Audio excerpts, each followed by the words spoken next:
का जो विषय है जिसके बारे में हम बात करेंगे, लाजवाब चीज बताने जा रही, एक शीशे का कपड़े वाला एक उपाय बताने जा रही। अगर हस्बैंड वाइफ में कलेश बहुत ज्यादा बढ़ते चले जा रही है कि भाई क्या करें, कहते हैं ना कई बार लोगों में प्यार बहुत होता है लेकिन मन मुटाव इतना हो जाता है कि क्या मतलब है ना, एकदम दूरियां बनती चली जाती हैं। कई बार क्या होता है, दूरियां इतनी बन गई होती है कि बिल्कुल एक घर पे रह रही हैं लेकिन कुछ मतलब कहते हैं ना लेना देना, एक वो मतभेद और मन भेद कहीं ना कहीं बढ़ता चला जा रहा है। अच्छा एक और चीज बताऊं, कई बार जैसे वाइफ कहती है मेरे हस्बैंड को पता नहीं कि मैं कोई इलाज कर रही हूं, है ना, हस्बैंड का काम कहीं ना कहीं बहुत ज्यादा बिगड़ता चला जा रहा है।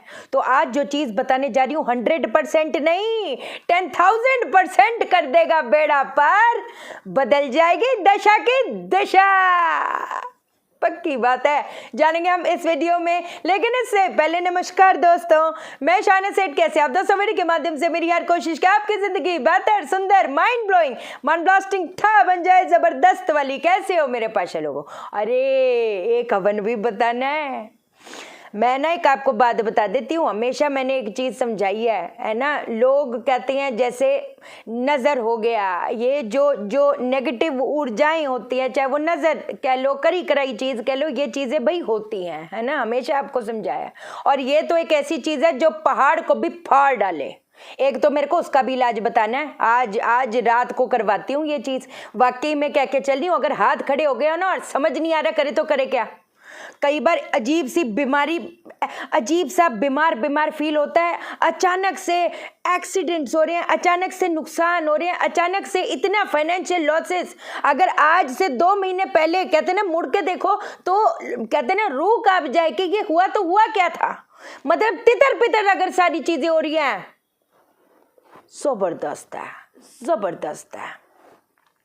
चिराग वाला उपाय बताती पहले तो, सबसे पहले है ना, जो जैसे वाइफ कर रही हस्बैंड के लिए या हस्बैंड कर रहा है मतलब वाइफ के लिए, है ना, ऐसे बड़े नोने बच्चे वाले हस्बैंड्स भी होते हैं जिनको बड़ा दुख होता है कि हमारी वाइफ पता नहीं क्या ही हो रहा है, कि कहते ना सीधे मुंह बात नहीं करती, या मायके चली गई है एकदम लड़के, बच्चा भी ले गई है, मतलब होता है ऐसा थोड़ा है कि लोगों को फील नहीं होता। फील जिसको जो दिल से जुड़ा उसको फील तो होता है।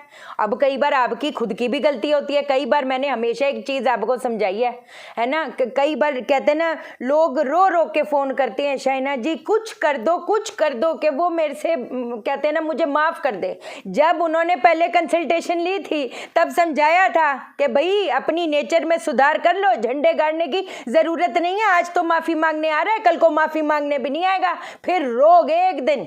लेकिन तब बात सुनी नहीं, you know sometimes we take things for granted, he is taking my shit, he will take my shit. No boss, ये टाइम जब बदलता है ना, जब वक्त बदलता है तो फिर जज्बात और हालात दोनों बदल जाते हैं, समझे। तो कभी भी चीज़ों को, हालातों को फॉर ग्रांटेड मत लेना, इवन पैसों से भी।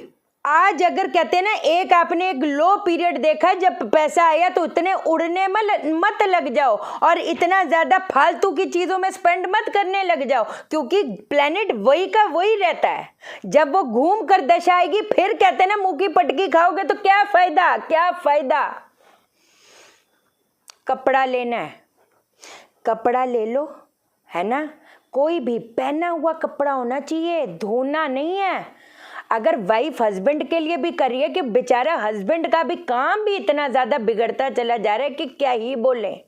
हस्बैंड का कोई पहना हुआ कपड़ा लेना है जिसमें सिंदूर और केसर मिला के, सिंदूर केसर गंगा जल मिला लो कोई बात नहीं, उससे हस्बैंड का नाम लिखना है उसकी टी शर्ट या शर्ट पे या कुर्ते पे या कुछ भी, समझे, पहना हुआ होना चाहिए, धो के नहीं। फिर अब आपने क्या करना है, उनका जब आप नाम लिखोगे, जैसे वाइफ का नाम लिख रहे हो तो उसके नीचे, या हस्बैंड का नाम लिख रहे हो, हस्बैंड के नीचे माँ का नाम लिखना है। माँ का नाम लिख दिया, हाँ जी लिख दिया। अब इसको पूरा बिछा देना है। अब आप क्या करोगे, एक छोटा सा आपने शीशा लेना है, छोटा सा कोई भी शीशा रख लो, ले लो और शीशे को शर्ट पे ऐसे करके आपने रख देना है। रख दिया, हाँ जी रख दिया। अब क्या करोगे, अब आपने एक दिया जलाना है। वो तिल के तेल का भी हो सकता है, वो सरसों के तेल का भी हो सकता है, वो घी का भी दीपक हो सकता है। लेकिन ये जो आप जैसे जो मिरर है, जो शीशा है, शीशे के ऊपर दिया ऐसे करके जलाओगे लंबी बाती वाला कि वहां पर वो दिए उसके अंदर, शीशे के अंदर दिखे। क्योंकि अगर छोटा दिया होगा फिर नहीं दिखेगा ना, लंबे बाती वाला दिया होएगा तो दिखेगा। समझे? अब आपने क्या करना है, अब आपने ऐसे करके गुरु मंत्र का उच्चारण करना है। ओम ग्राम ग्रीम ग्रोम स गुरुवे नमः, या ओम ब्रह्म बृहस्पते नमः, ओम ब्रह्म बृहस्पते नमः, ओम ब्रह्म बृहस्पते नमः, ओम ब्रह्म बृहस्पते नमः। ऐसे करते करते 108 बारी जाप करना है। अगर तो मन मुटाव है तो दिल बदलना शुरू हो जाएगा। बट दिल बदलने के लिए बैठकर ख्याली पुलाव नहीं बनाना पड़ेगा, उसके लिए एफर्ट करना पड़ेगा। ईगो को बिल्कुल खत्म करना पड़ेगा, एक अकड़ खत्म करनी पड़ेगी। क्या फायदा है? आरिका मैम हमेशा शुरू से ही समझाया है, जो वो कहते हैं ना, जो अकड़े हुए पेड़ होते हैं ना, उसमें ना फल लगते ना फूल लगते हैं। काहे को? क्या है, मोमेंट्स ही तो होते हैं। ऐसे करके निकाल दोगे, पीछे मुड़ के देखोगे, फिर लगेगा कि मैंने अपनी लाइफ के साथ क्या किया। समझे?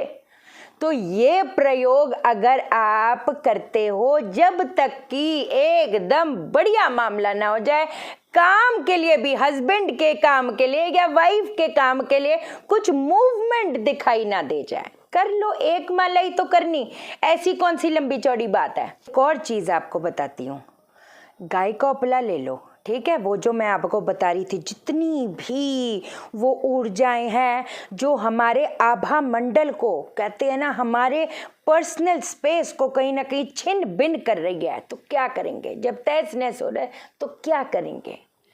गाय का उपला ले लो। गाय का उपला आपने ले लिया, अब आपने कपूर और घी डालकर अग्नि जला ली। अब आपको मैं सामग्री बताती हूँ, सामग्री क्या बनानी है।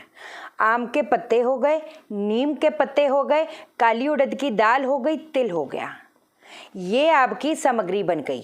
अब इस सामग्री से आपने हवन करना है। अब आपने हवन किससे करना है? ओम ऐं ह्रीं क्लीं चामुंडाय विच्छे स्वाहा, ओम ऐं ह्रीं क्लीं चामुंडाय विच्छे स्वाहा, ओम ऐं ह्रीं क्लीं चामुंडाय विच्छे स्वाहा। बेशक पत्तों के छोटे छोटे छोटे छोटे टुकड़े तोड़ लो, अगर 2-4 पत्ते ही मिले अपने को, चाहे नीम के चाहे जैसे भी, तो छोटे छोटे टुकड़े कर दो, इसमें कोई वहम नहीं है। ये जो इसकी जो धुनी होएगी, वो जितनी भी नेगेटिव एनर्जी है, जितनी भी नेगेटिव फोर्सेस है, पिछाड़ मारेगा। अगर कुछ टाइम तक इस चीज को आप कंटिन्यूटी पे भी करते हो, बेहतरीन चीज होगी यार, बेहतरीन चीज होगी। वैसे तो एक आपको बात बताऊं, क्योंकि हमने आभा मंडल की बात करी है ना, बहुत जबरदस्त चीज बताती, पता है? वो जो पान के पत्ते का जो रस होता है, पान के पत्ते का जो रस होता है, एक तो वो, और उसके साथ में तुलसी के पत्तों का जो रस है, बेशक करके थोड़ा सही हो जाए, कद्दूकस कर लो छोटा सा, या कैसे भी आप देखो, वो उसका रस चाहिए दोनों का। अगर आप उसका तिलक लगाना शुरू करते हो, आपके आभा मंडल का जो छिद्रा है वो हील होती चली जाती है। समझे? आपका आभा मंडल स्ट्रांग होता चला जाता है, आपका जो लोगों पर प्रभाव है बढ़ता चला जाता है। ये जब आप करोगे ना, ये चीजें, ये औषधि तंत्र शास्त्र है, औषधि विधि है। मतलब कहते हैं ना, स्पिरिचुअलिटी कोई एक चीज, वास्तुशास्त्र कोई एक चीज पे डिपेंडेंट नहीं है। आजकल हम देख रहे हैं, जैसे हम इधर भी सुनते हैं, है ना, भरा पड़ा है, मतलब है ना, जैसे ये डिफेक्ट है, टेप लगाओ, घोड़े लगाओ, ये। बट वास्तुशास्त्र तो बहुत बड़ा है, उस शास्त्र में औषधि है, उस शास्त्र में हमारा खुद का, आपको डिटेलिंग में समझाऊंगी आपको मैं, हमारे भी बॉडी की भी पतरी बनती है। आपने कभी, आपको मैं एक एक चीज डिटेलिंग में समझाऊंगी, कोई ऐसी बात नहीं है ना। एस्ट्रो वास्तु प्रोफेशनल कोर्स की रजिस्ट्रेशन ऑन है ना। आपको वास्तु कंसल्टेशन चाहिए, आपको अप्रैल बैच में एनरोल कराना है, आपको एस्ट्रोलॉजी की कंसल्टेशन चाहिए व्हाट्सएप करोगे, मैं कॉल नहीं उठा पाती, है ना। फ्री में कंसल्टेशन नहीं मांगना है, ठीक है जी। चैनल को सब्सक्राइब करो, मेरा दिल अपने दिल से जोड़ दो, वीडियो को लाइक करो, शेयर करो, इसलिए करो सबकी जिंदगी ठा हो जाए। ओके देन, बाय बाय, नमस्कार।